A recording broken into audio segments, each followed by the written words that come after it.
स्वराज मराठीमध्ये आपलं स्वागत आहे। सर्वसामान्यांचा आवाज, निर्भीड, बेधडक, स्वराज मराठी। मिरजेमध्ये आर्थिक देवाणघेवाणीतून शिंदेंच्या शिवसेनेच्या जिल्हा युवा समन्वयकावर खुनी हल्ला केल्याची घटना घडली आहे। यामध्ये शिवसेनेचा पदाधिकारी मतीन काजी याच्यासह हॉटेल मालक आणि त्यांची पत्नी देखील गंभीर जखमी झाले आहे। मिरजेत टाकळी रोडवर रवींद्र येसुमाळी यांचं रस्सा नावाचं हॉटेल आहे। हॉटेल मालक आणि एका कामगाराचं आर्थिक देवाणघेवाणीतून वाद सुरू होता।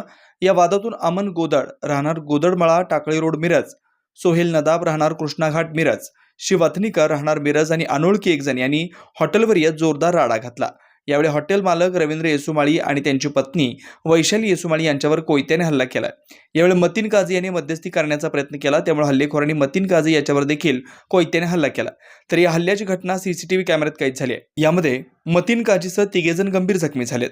या हल्ल्यानंतर मतीन काजी यांच्या समर्थकांनी संशय घेऊन एजाज शेख यांच्या अमननगरमधील घरावर तसेच एजाज याचा मित्र खाटिक याच्या घरावर मध्यरात्री हल्ला करून साहित्यासह गाड्यांची तोडफोड केली।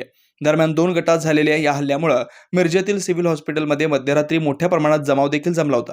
तर जमाव पांगवण्यासाठी पोलीस प्रशासनाकडून सौम्य लाठीमार सुद्धा करण्यात आला। तर मिरज शहरातील वातावरण या घटनेने मात्र तणावपूर्ण होतं। घटनास्थळी मिरज शहर, महात्मा गांधी चौक आणि मिरज ग्रामीण पोलीस तसेच स्थानिक गुन्हे अन्वेषण विभागाचे पोलीस दाखल झालेले होते।